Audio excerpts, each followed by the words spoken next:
Hello everyone, welcome back to my channel. আজকের যে ব্লগটা তোমাদের সাথে শেয়ার করব আমার বিয়ের পার্ট 3 ব্লগ।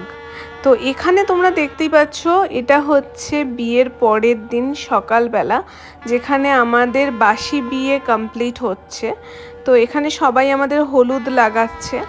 যাদের এই রিচুয়ালটা আছে, বেসিক্যালি এটা হয় বাঙাল যারা তাদের। তো এই রিচুয়ালটা যাদের আছে তারা জানো এখানে কি কি রিচুয়ালগুলো পালন করা হয়। তো এখানে বর বউকে হলুদ লাগানো থেকে শুরু হয়। এই দেখো মা এখানে আমাকে হলুদ লাগাচ্ছে।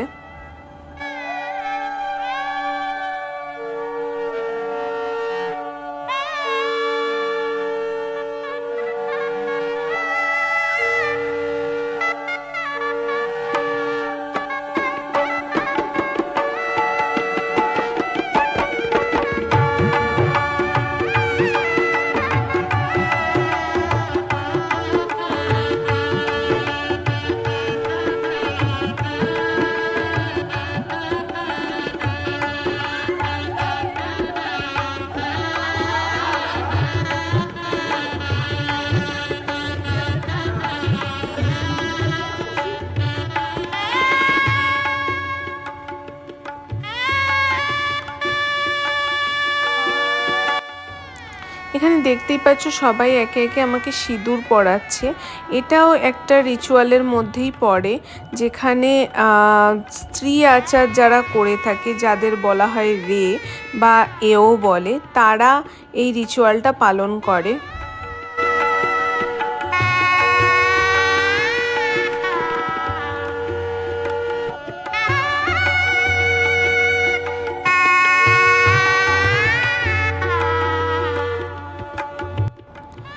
তারপরেই শুরু হয় নেক্সট রিচুয়াল, যেটা হচ্ছে আংটি খেলা। যেটা তোমরা জানো যে শ্বশুরবাড়িতে যাওয়ার পরে হয়, কিন্তু যারা বাঙাল তাদের শ্বশুরবাড়ি যাওয়ার আগে হয়।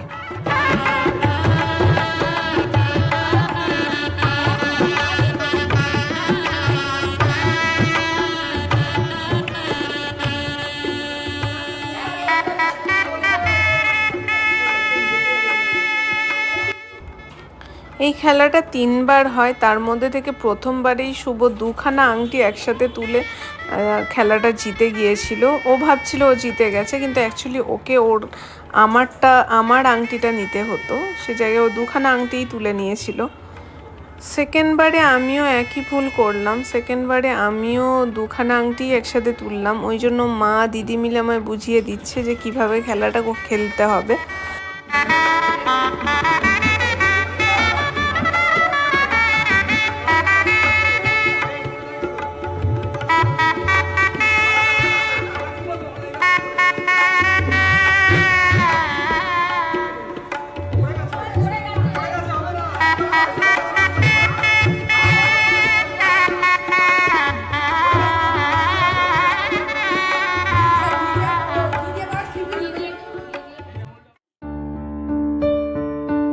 এরপরেই চলে এলো বিদাইয়ের পালা। তো এখানে সবাই আমাদের বরণ করছে, এখানে সবারই মন একটু ভারাক্রান্ত।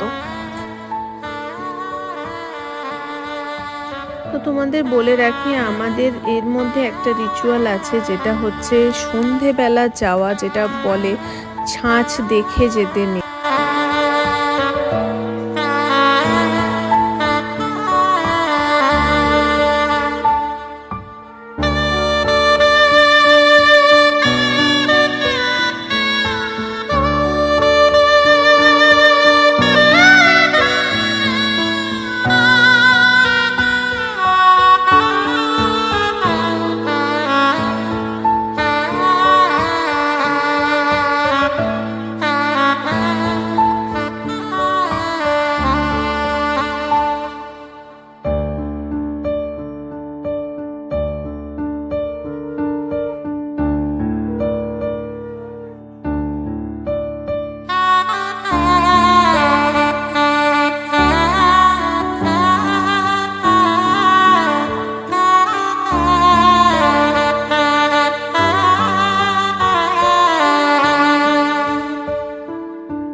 তো এখানে সবাই একের পর এক আমাকে বরণ করে নিল। তারপর চলে এলো বিদায়ের পালা। তো এই সময়টা সব মেয়ের জন্যই একটু দুঃখকরই হয়, যে বাড়ি ছেড়ে যাওয়া, নিজের বাড়ি ছেড়ে সব কিছু ছেড়ে যাওয়া। তো এটা সবাইকেই ফেস করতে হয়, আমাকেও ফেস করতে হয়েছিল, সব মেয়েদেরই এটা করতে হয়। সতীর রাঙা চরণ দুঃখে সুখে পতির পাশে থাকতে পরাণ চায়, দুঃখে সুখে পতির পাশে থাকতে পরাণ চায়। বিধিরে বিধিরে ও বিধিরে একুল ভাঙে অকুল গড়ে জীবন দরিয়ায়, বাপের বাড়ি ছাইড়া কইনা শ্বশুর বাড়ি যায়, হায় পুতুল খেলার ছেলে বেলা মনে পইড়া যায়, পিছু ফিরা চায় রে কইনা পিছু ফিরা চায়। বিধিরা এখানে একটা মজার বিষয় হচ্ছে, আমাদের সবাইকে কাঁদতে দেখে শুভরও চোখে জল চলে এসেছিল। তো তারপরে আমি সবাইকে বিদায় জানিয়ে এবারে আমার গন্তব্যের দিকে আমি রওনা দিলাম। তার উপরে শুভর উপর আমার রাগও হচ্ছিল, ও আমাকে নিয়ে চলে যাচ্ছে সেই কারণে। দুটি চোখে জলে যেন নদী বইয়া যায়, হয় চরণ চলে আগে তবু মন যে ফিরা চায়, চরণ চলে আগে তবু মন যে ফিরা চায়। বিধিরে ও বিধিরে এই কুলেতে কন্যা বিদায়, ওই কুলেতে বড় পথের বাধায় থামে না তো সতীর রাঙা চরণ, দুঃখে সুখে পতির পাশে থাকতে পরাণ চায়, দুঃখে সুখে পতির পাশে থাকতে পরাণ চায়। বিধিরে বিধিরে ও বিধিরে এখানে সবাইকে আমি কত কিছুই না বোঝাচ্ছিলাম, কত বক বক করছিলাম, তার সাথে কান্নাকাটিও জুড়েছিলাম। তো সবাইকে শেষবারের মতো বিদায় জানিয়ে আমি আজকের ব্লগটা এখানেই এন্ড করছি। সবার কেমন লাগলো অবশ্যই কমেন্টে জানিও, যদি ভালো লাগে একটা লাইক করে দিও, আর কমেন্ট করতে ভুলো না কিন্তু যে কেমন লাগছে আমার ভিডিওগুলো। জানি একটু গুছিয়ে বলতে পারছি না, কারণ আমি গুছিয়ে বলতে এত পারি না, ভিডিও দেখে দেখে সব মনে পড়ছেও না 4 বছর আগের ঘটনাগুলো, কি কথা হয়েছিল কি না হয়েছিল, যেটুকুনি মনে আছে তোমাদের সাথে শেয়ার করলাম। আজকের জন্য তাহলে টাটা সবাইকে, সবাই ভালো থেকো। আর বিয়ের 4th পার্ট মানে ওই বাড়ির গৃহপ্রবেশ, তার সাথে রিসেপশন পুরোটাই তোমাদের সাথে শেয়ার করব, অবশ্যই সঙ্গে থেকো। দুটি চোখে জলে যেন নদী বইয়া যায়, হয় চরণ চলে আগে তবু মন যে ফিরা চায়, চরণ